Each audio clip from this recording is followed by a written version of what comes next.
안녕하세요. 핵심 뉴스만 전해드리는 지인입니다. 구독과 좋아요는 제작자에게 큰 힘이 됩니다. 오늘은 많은 분들이 아실 배터리 3사에 대한 얘기를 가져왔습니다. SK이노베이션의 배터리 사업부는 SK온이지만 아직까지 SK이노베이션이라고 언급이 많이 되는 만큼 SK이노베이션이라고 말하겠습니다. LG에너지솔루션, SK이노베이션, 삼성 SDI는 우리가 반드시 확실하게 파악해야 하는 기업입니다. 언뜻 비슷하게 3사가 운영되는 듯 하지만 이들은 완전히 천차만별 다른 전략을 추구하고 있기 때문입니다. 이는 3사가 각자 다른 상황에 처해 있고 자신들의 위치를 끌어올리기 위해선 다른 전략이 필요하기 때문입니다. 그럼 시작하겠습니다. 일단 한국 배터리 업체 가운데 가장 규모가 큰 LG에너지솔루션 먼저 알아보겠습니다.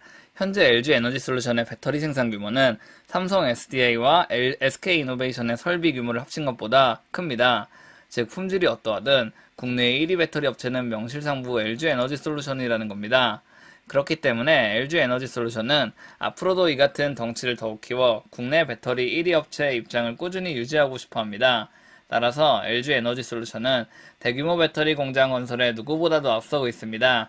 현재 추진되고 있는 사업을 보시면 LG에너지솔루션은 GM과 먼저 손잡고 오하이주와 테네시주에 1, 2 공장을 짓고 있습니다. 그리고 최근 스텔란티스와도 손잡고 공장을 짓겠다고 입장을 밝혔죠. 게다가 현대차 그룹과 함께 인도네시아에도 대규모 배터리 공장을 지을 계획입니다. 인도네시아에는 대량의 니켈이 매장되어 있습니다. 따라서 LG상사는 니켈 광산 확보에 주력하고 있으며 결국 LG에너지솔루션과 함께 인도네시아에서 대규모 배터리를 생산, 유통할 계획입니다. 즉 회사의 기본적인 방향은 증설에 초점이 맞춰져 있습니다. LFP 배터리 개발에도 나선다고 입장을 밝혔으나 아직까지 이에 대한 공개된 사실은 거의 없습니다. 그렇다면 이제 SK이노베이션을 말해보겠습니다. 아시다시피 SK이노베이션은 배터리 3사 가운데 3위 포지션에 위치해 있습니다. 3위답게 SK이노베이션의 경영은 매우 공격적입니다. SK이노베이션은 포드와 손을 잡았습니다. 그래서 현재 조지아주에서 1공장과 2공장을 짓고 있습니다.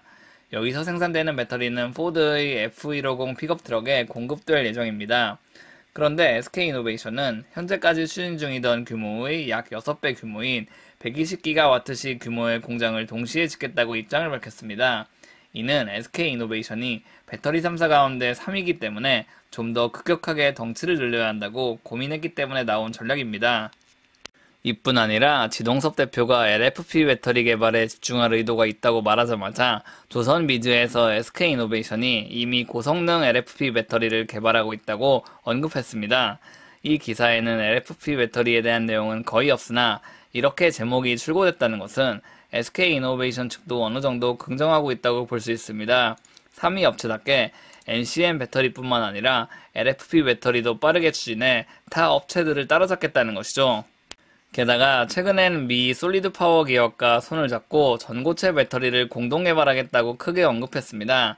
이렇게 공식적으로 전고체 배터리를 추진하는 기업은 배터리 3사 가운데 SK이노베이션만 있다고 볼 수 있습니다. SK이노베이션이 아무리 공격적인 투자를 한다 해도 LG에너지솔루션의 생산설비 규모를 따라잡기에는 힘에 부칩니다. 아무리 그룹에서 SK이노베이션을 전폭적으로 밀어준다 할지라도 생산 설비를 조성하는 데는 물리적인 시간이 반드시 걸리기 때문입니다. 그리고 SK이노베이션이 증설을 할 때마다 LG에너지솔루션도 증설한다면 이들의 차이는 좁혀지지 않습니다. 따라서 SK이노베이션은 LFP 배터리, 전고체 배터리 등을 동시에 개발해 배터리 3사 3위의 위치를 벗어나려고 부단히 노력하고 있는 상황입니다. 마지막으로 삼성 SDI에 대해 언급해 보겠습니다. 삼성 SDI는 배터리 3사 가운데 가장 나중에 미국 진출을 확정지었습니다. 스텔란티스와 협력하면서 공장 증설을 추진하겠다고 입장을 밝혔는데 이에 대한 규모는 23기가와트시에 불과합니다. 타 업체들이 수백 기가와트시 규모를 확대하는 것과 비교했을 때 전혀 공격적인 행보라고 볼 수 없습니다. 하지만 삼성 SDI가 이 같은 행보를 추진하는 데에는 다 이유가 있습니다. 지난 2분기 삼성 SDI는 배터리 사업 보면서 첫 흑자를 기록했고 LG에너지솔루션과 SK이노베이션은 적자를 기록했습니다.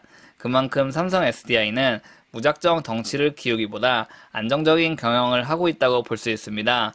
삼성이라는 특성 때문인지 꼼꼼하기 때문인지는 모르겠으나 결코 무분별하게 설비를 확장시키지 않습니다.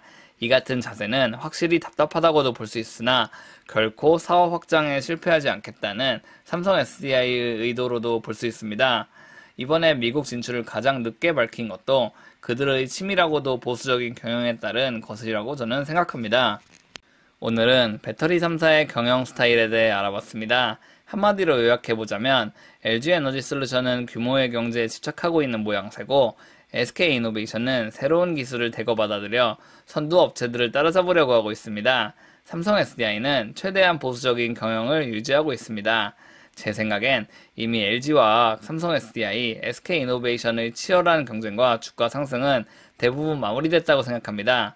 그렇다면 이들이 제대로 경쟁을 할 때는 LG에너지솔루션이 상장되고 SK온이 상장될 때입니다. 물론 배터리 3사들이 새로운 배터리 업체와 협력 관계를 구축할 가능성도 충분합니다. SK이노베이션이 LFP 배터리 개발을 서두른다면 테슬라를 고객사로 받아들여 점핑할 수도 있습니다. 삼성 SDI가 리비안과의 협력 관계를 대폭 확대해 더욱 성장할 가능성도 있고요. 하지만 지금은 모든 것이 미지수인 상황입니다. 따라서 우리는 전기차, 배터리 등에 항상 주의를 기울이고 그들의 행보를 지켜봐야 합니다. 제가 준비한 소식은 여기까지입니다. 지금까지 핵심 뉴스만 전해드리는 지인이었습니다. 감사합니다.